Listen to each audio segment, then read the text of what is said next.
Hey guys, Ken back again with another video. I've been trying to do this for the last few nights, so hopefully this is the one. This time I wanted to do a quick video on 1976's The Clown Murders, written and directed by Martin Burke, and featuring John Candy in an early on-screen role. So the main breakdown is it's a group of college friends who come back together years later. One of their exes is now with this rich guy who's going to be selling off her grandparents' farmhouse and the entire land to develop apartment buildings. They decide to pull a little prank and basically kidnap her to screw up the real estate deal because they're going to sign the real estate deal on Halloween night. And so they figure out this plan to order a bunch of clown costumes, and then they're going to take her and hide her away and just ruin the real estate deal. Tee hee hee, isn't this going to be a great joke? Hey, supposing, just supposing, she wasn't around to sign the papers. Sure, let's kidnap her. Nah, don't be crazy. We hide her, that's all. A joke, man, a joke. We just take her out somewhere to the stables or the woods or someplace, and we let her go after midnight. Just imagine what an idiot he'd make out of himself, though. Well, hell yes. I mean, if he can't find Allison, how is he gonna sign the papers on that land? He'll go bananas. It soon escalates and grows into this very tense drama within the core group. What ransom note?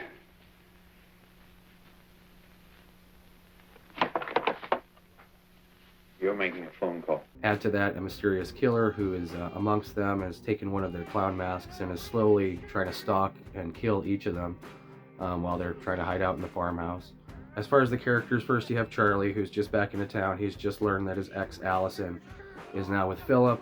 He's not too happy about that. His main motivation behind the kidnapping seems to be trying to rekindle that romance with her, even if it is literally forcing her into a room. Then you got Peter, who's kind of the gambling addict, who's just, you know, kind of there to have some fun, kind of get back at Philip after he loses at a poker game. But overall, Peter's pretty much the chilled, laid-back guy until he gets drunk, and then he starts to kind of fall apart later on in the movie. What happened, Rosie? You had an off night? What the hell are you talking about? Your Honor, ladies and gentlemen of the jury, did the little English tart, the one with the big jugs, Your Honor, have grounds to file complaint against the defendant? I submit to you that there is only one way in which this case can truly be judged.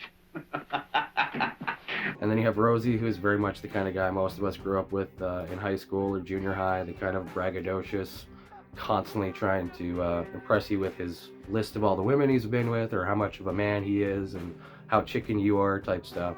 You know what I want right now, don't you? What? I want that horny little blonde, what's her name, Linda, one over at Freddie's party. You wouldn't understand that, would you, Ollie? I mean, that's all you can understand, ain't it, Ollie? You know what that is, Ollie? Huh? Come on. It's a donut. A plain donut. Of course, the main reason anybody knows about this movie now is because it was one of John Candy's early roles, and he's honestly amazing in it.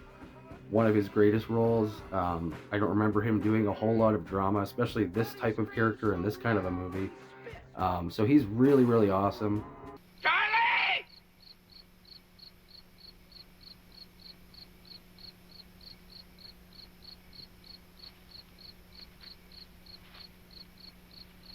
He's dead!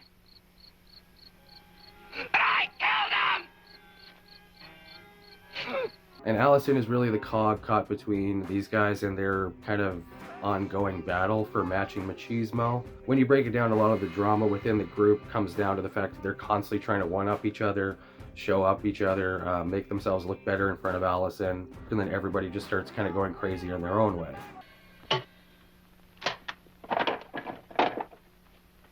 Hey! Ollie! Hey, Ollie!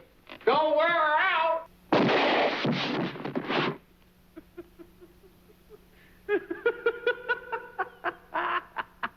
So it's a fascinating drama in and of itself, but then you add in the element of the killer creeping around in the clown mask and trying to off them. And it makes for a really interesting kind of layered drama, thriller, horror thing. I think a lot of the hate this movie gets online seems to be people going in expecting some sort of a slasher movie where it's going to be a body count, there's going to be decapitations, there's going to be that kind of thing. This is definitely not one of those. It's very slow. It's more meditative in that way. You spend a lot more time with the characters, getting to know the characters, their flaws, their insecurities, all those little things that make a really good drama, or horror film for that matter, fleshed out. Seems that someone's run away with poor little Allison. The cops are afraid she might be dead. That's ridiculous. Look, I want out of this joke. Well, have another donut, fat boy, because you're trapped just like all of us.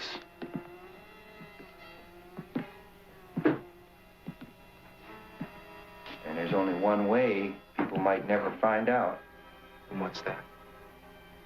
If Allison were dead.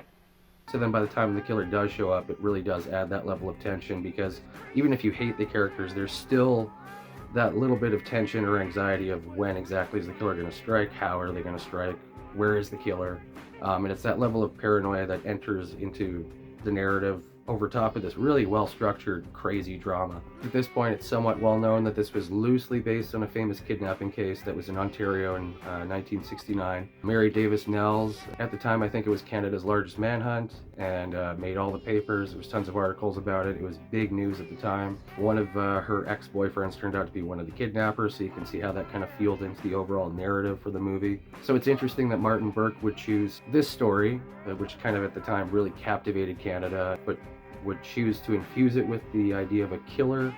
I guess it's closer to what you call a proto-slasher. Other movies that I can think of that would fit in that category would be like The Severed Arm or The Redeemer is another one, where they have elements of slasher movies, but this was before the kind of well-known pattern had hit the market in the early 80s. I'm not sure what to make of The Hate myself.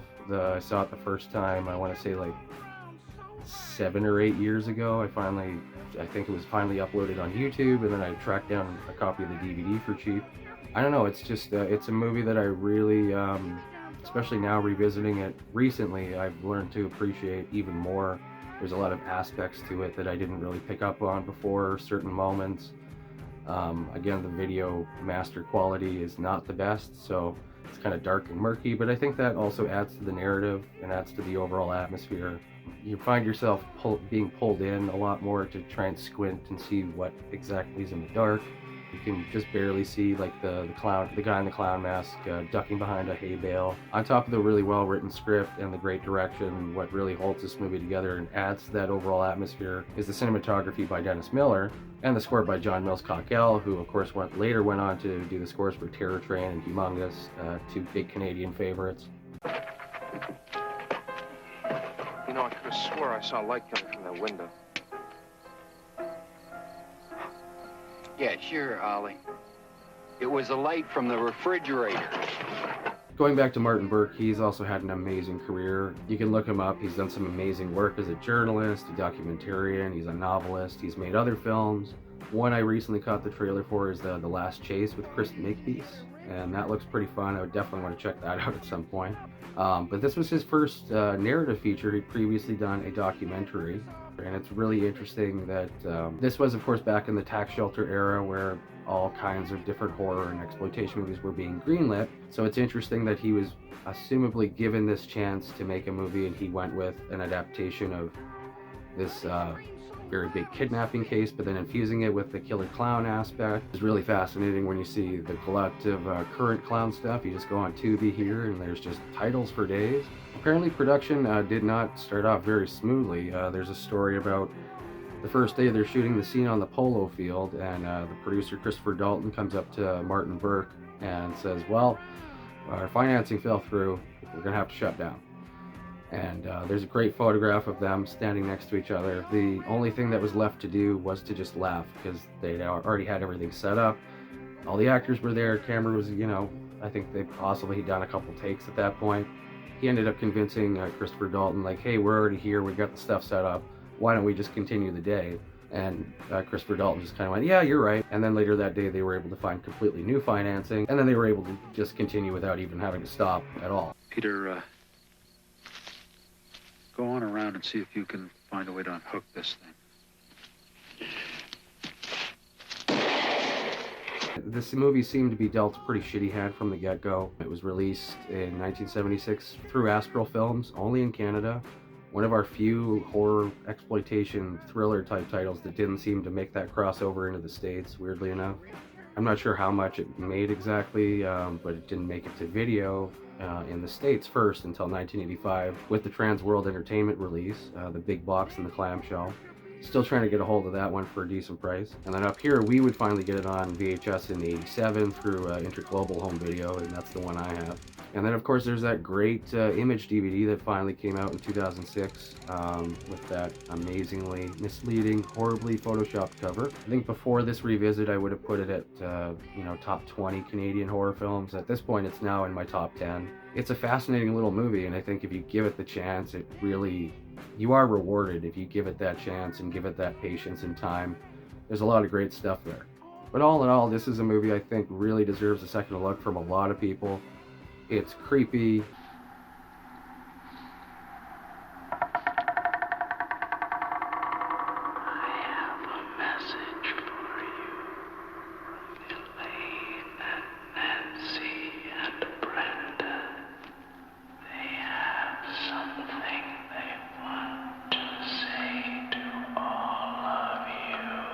It's interesting, the character's really good, the performances are great.